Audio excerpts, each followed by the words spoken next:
YouTube. It's American Hand Loader. I'm actually doing some pistols instead of rifles for a change. Rifle range has been closed now basically every single week, so it's been an ongoing issue at my club because obviously if you've seen any of my other videos, it's been closed because they're actually, taking fill out and making out to 420 yards. So the pistol range has been open. So what are we going to do? Let's do some pistol loads. I kind of want to do a quick one for you guys. I know a lot of people out there like revolvers, including myself. One of my favorite revolver cartridge that you can make is a 38 special. Alright, it's kind of like a 357 Magnum, but obviously 38. I have like one 38 snubby. I also have three 357 Magnums. I love shooting 38s. They're cheap. They don't kick a lot, which if you saw one of my last videos, I'm kind of a pansy when it comes to high recoil. But we won't go there. Anyway, so I love them. I absolutely love them. So what I did was, I've been starting to get in a little bit of cast. Not making them. Just, I buy cast bullets, or, some people have them that I know that actually make them.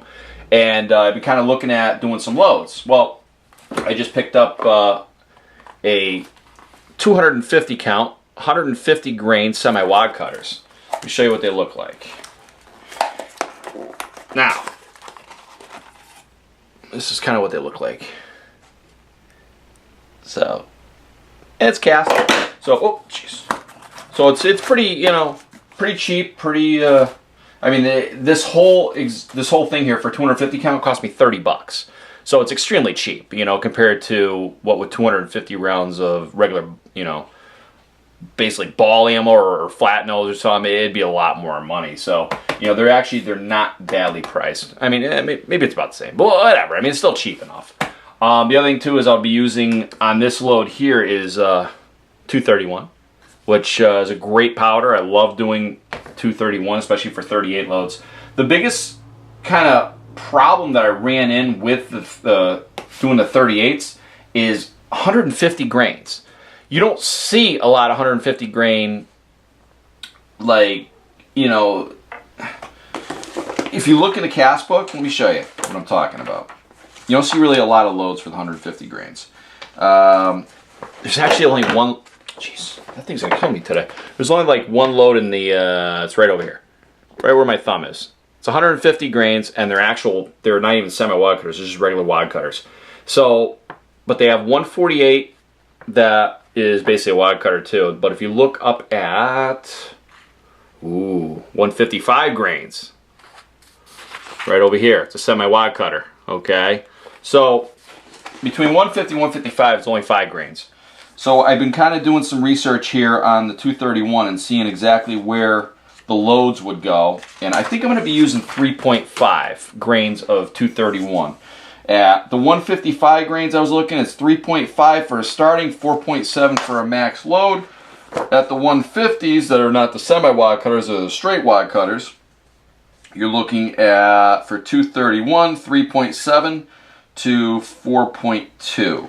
So I'm kind of thinking maybe like 3.5. We'll start there. We'll maybe do a quick test batch, see how they go. And you know what? If I need to kick it up a notch, I'll kick it up to like 3.7 or maybe a little bit more, I mean, if we have to go up to 4.0. 4.0 is also a nice, a decent one that you can basically go for four grains of powder. But why don't we try 3.5? Let's see where 3.5 is at. This is all a test batch for me because I had a lot of 38 specials, but I shot them, but I didn't do the reloads. My father did, so this is all, this is kind of new, especially with the cast ammo.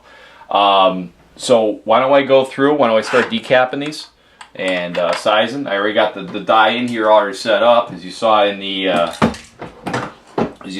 the first part of the intro. You saw me kind of starting to do a few and getting them going. And why don't we, I'm going to flare them out and we'll start doing some powder. We'll see how they're going to shoot. Nice part about doing cast is, besides being expensive, and you know what, even using 3.5 to 4 grains of powder, you're not really going to be killing your bank account because there's a lot of powder. It's like, I don't know how many grains are in this thing, like 5,000 or 7,000 grains. So I mean that's a lot of ammunition you can make, especially on this. So it's you're probably gonna make 1,300 rounds off of that. Plus, I mean, obviously you still have to go out and buy your your primers and stuff. But it's pretty inexpensive to shoot, which You know, we all like inexpensive to shoot because that's why we reload. We don't reload because it's fun. We reload because it saves us money. Well, I don't know about you guys. I reload because I have fun doing it too. Just like I make these videos and I have fun making these videos. So, but why don't I go through? I'm going to start to get all these things sized. And I'm going to get them all cleaned up. And then what I'll do is I'll come back to you guys in the flaring end. And I'll show you basically how much I'm going to flare these out. You know, just to kind of give you a rough estimate. I didn't measure these yet. I don't know if these are going to be the length. I usually don't cut any type of revolvers. I know some people cut them. But honestly, they're going into a cylinder. So it's not like they're going to be, you know, life-threatening if they're just around the length. They don't really grow that much either, which is nice. You know, it's not like your 9mm or your especially your rifle cartridges. I mean, how much those things grow. I couldn't believe how much my 308's grown. But so I mean, these don't usually grow that much. But I mean, all this brass is basically once fire brass. I picked up the range. It was cheap. It was free. Hey, I couldn't really beat the price. But I'll basically start doing them up. I'll get them going until we get to you know, where we're going to be loading these up. And then we'll get back to you on the video instead of boring, because I don't want to bore you. Because you know what, doing these loads, I might bore you. Because this is going to be like, all right, this is how you resize. You know, we'll do a video on that. I want to do that during the wintertime when, you know, it's too damn cold to shoot outside. Because just like, you know, recoil, I don't like the cold. So, honestly, I'll probably do a video on how to reload during the wintertime. Right now it's fall time. Fall time's great. It's like, you know, today is like 70-something. It's 77 degrees outside today for an October day, which it's pretty bad. Humidity's horrible. So, yeah, I'm really not loving life today. I'm actually sweating. I took the air conditionings out, so unfortunately.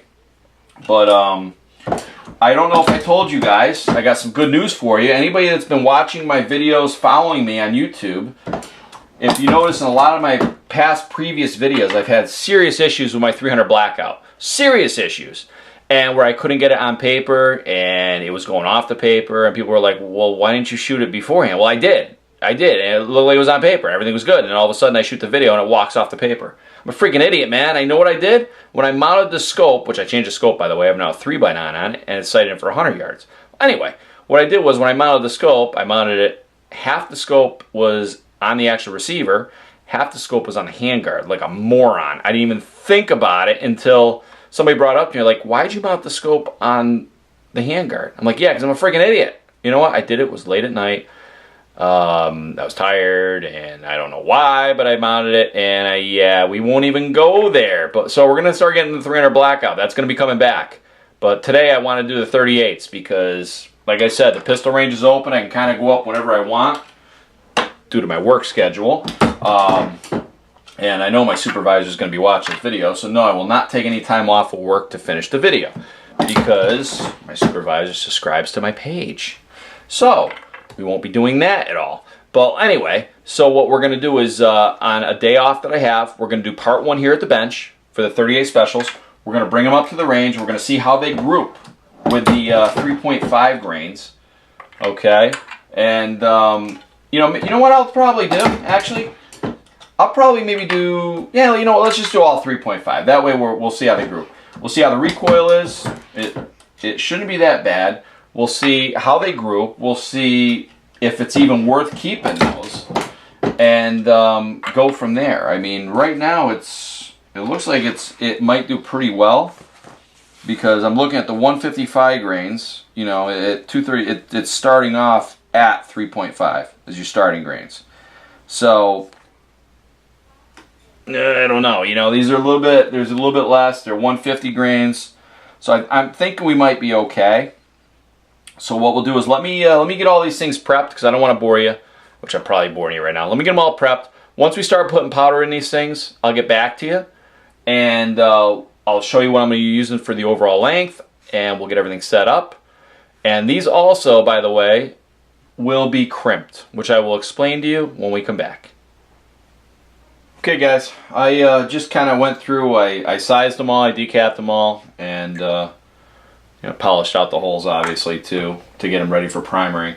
I just kind of want to go over one thing with you guys. When you do the flaring, okay, a lot of people are some people are nervous about doing flaring. So like, am I going to over flare? Am I not going to flare enough? For any type of cast, let me show you where I have it set for a flare. Okay, I'll do one right here. I have it set. Everything's already in there. Just kind of show you where it's at. All right, let's see if I can get to the video. You guys can see that, right? I have it so you just can start putting it in. So it goes right about there. Okay. Reason why I have that is I'm going to let the press do the rest of the work. It's enough where it's going to get in there, it's going to get in, and it's going to push it right in, and it's going to, you know, basically seat right along here. Okay, and it'll basically be, that's kind of how you seat these, you know, for flaring. If you over flare it, it's just going to slip right in, and, you know, which is not good. I usually only flare them to where it just starts going in, and I mean, I don't know the exact how much, but almost right to that red line where you have just a little bit of a gap between the line and the actual, you know, the bullet casing. I kind of wanted to go over flaring. I forgot. You know, it's kind of an important step, especially reloading, because especially with cast, you know, because cast bullets, unfortunately, you can literally just shear them because there's not much to them. So I have it right now set perfectly as far as I'm concerned for the actual flaring process of it. So let me get these 50 flared. Okay, I'm going to also put in primers. We're going to be using Winchester primers. So I do have CCIs up there, but I figure I'll just use up the good old Winchesters. So we're going to use Winchester primers for these, and hopefully we can get them, you know, all done up, and hopefully it's going to be a good shooting round. I mean, I'm only using it for plinking. We also have a plate range that's up off for a pistol range, so I'll probably be shooting some plates with them too. And the nice part about doing that is you're not going to damage the plates at all, because, you know, the plates obviously are metal, and these are soft cast. I mean, you know, you still don't want to, you know, play war with each other with these, but you're definitely going to, you know, you're not going to ruin the plates, which is nice. You know, that's kind of what they're made for, is cast. So let me finish these up, and we'll see you when we start doing the powder. All right, catch you in a little bit. Okay, YouTube, we're back here. As you can see, we're at the powder. I just basically did one bullet. Unfortunately, I'm a moron, and when I bought the set of dies, I thought it came with a crimp. It's just a seat die, so I got no crimp on them. So I won't be firing until I do a crimp. I'm going to pick up a crimp die this week, go to a local gun shop and go see. But these are them. That's what they're going to look like when it's said and done. It's 150 grain semi-wide cutters, 3.5 grains of Winchester 231. So I like Winchester 231. I like the way it throws. It throws very, very well. Let's get these things out of the way. Throws very well. Usually it's pretty consistent. Again, if you saw my 9mm video, I'm one of the ones that actually measure every single powder dump, because unfortunately I found, even with an RCBS dump, as you can see, which I have over here, which is a very good powder dump, a lot of times that they're off, and it's not so much the issue with the dump, it's just the way the powder goes through the dump, unfortunately. Yep. It's supposed to be, I don't really have a good guide for the 150 grains, but the 155s is 1.460 for overall length. I'm going to go 1.4570. Focus. I don't know if you guys can see it. It's kind of a dreary day out there. I mean, I don't have the best lighting right now, but it's raining, so it's kind of a crappy day to go to the range, but it's a good day to finish up the video. I kind of started it yesterday, and my wife had other projects for me going on yesterday, so I wanted to finish the video last night, and really couldn't do it too well because it was, hey honey, can you do this? So I had to kind of stop what I was doing to go take care of whatever she needed. So I kind of lost track of time, got late, and voila, it's the next day. But at least we're finishing it up. So basically these are going to be a really good plink and load. Again, cheap, very, very cheap. I mean, 30 bucks for 250 count is not bad for cast. If you cast your own, you know what? It's even cheaper. If you can find it cheaper, you know, definitely go for it. The only reason why I don't is I support the local gun shop here, because when I need supplies and I'm running low, just as if I need a supply this week to basically crimp those, I can run a local gun shop. If I start ordering from other people, the local gun shop goes out of business, I'm all done. So, let's let's get back to this. So basically what I'm going to do is I'm going to do part 1. This is part 1 of the video. Part 2 is going to be at the range. Just like if you watch any of my other videos, that's what I kind of usually do. We're going to test these out. I don't know what I'm going to be using yet. I will not be using the snub nose. I'm probably going to be using either the 4 or 6 inch 357 Magnum. Probably the 6 inch because the thing is just a tank. It's a Ruger. It will basically handle anything. So that way, in case I do blow my face off, I have a little bit of a revolver there that can actually take the pressure. Nah, I'm just kidding. I'm not gonna blow my face off. It's 3.5 grains, right? It's like, that's a low grain, but it's gonna be a perfect round, I think, for what I'm gonna be using it for at the range. Like I said to you before in the last part of the video, I'm gonna be using a lot of these just for a quick, target practice, plinking rounds, and we also have a plate range, so these are gonna be used for plates. And I got to go head to head with my supervisor and one of my shooting buddies I go with because they think they can take me on plates. And yeah, not American Handler they're not, because I measure every round, so I know they're all accurate. But I just kind of want to get a video out to you guys. This is basically it's a really good 38 special load. I've actually shot these before, but I've shot the I have the 158 grains, which are over here. The exact same thing. This is 158 grains to the 150s. I'm sure that the 150s and 158s, you're not going to see a huge difference. You're probably just going to see a very small amount of difference between them, the way that they shoot. And I kind of wanted to just go over the 150 grains. There's not a lot out there, especially if you guys find some cast, what am I doing? Especially if you guys find some cast bullets for the 150 grains, you're not really going to find a lot. Unfortunately, I've been doing a lot of research, and everybody's like, oh, the closest you're finding is 155s. Between, that 5 grains really isn't going to make a huge difference.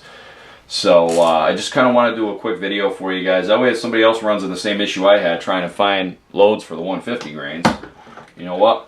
Go to my page and check it out. So this is the 38 loads. We're going to be doing a lot of other videos coming up. I got another 9mm video for you guys coming up. I got a 40 video for you guys coming up. We're going to be running back to the blackout too. Once this rifle range decides that they're going to be opening again, which, fall's here, but I think with the winter time it's going to be really good because they're not going to be hauling. Don't mind me, I'm having some coffee. So what we're going to do is we're going to have some stuff coming up. Also, check out my other channel. I got another video coming up for you on the other channel too. Within probably the next few days, we're going to be doing on the Gun Guru. So check out that channel too. But like I said, this is my primary channel. I put multiple videos up on this channel instead of the other one. Check me out on Twitter. Check me out on Instagram. American Handloader on there. I'm getting pretty good size on Twitter. I'm pretty happy. I tweet a lot. Also, like I said, check me out on Instagram too. Facebook, like I said to you before, I don't do the Facebook thing. Make sure you hit the subscribe down below. Also, hit the like button for this channel. And you know what? Let me know what you got for 38 loads. I know you guys got 38 loads out there. And you're probably using the 158 grains, I'm sure. But let me know if you got any 150 grains. And let me know how you like it. Maybe I'll switch over to Unique or, maybe like a Universal Clays, if you have a load for that or something. Pretty, I'm not just stuck on just one powder, I have multiple powders, so I'm pretty biased when it comes to powders. I'm not like, oh, I have to use Winchester 231. So let me know what you use, and definitely hit me down in comments, and stay tuned for part 2 of the video at the range, and I'm sure we'll see you there. Thanks for watching.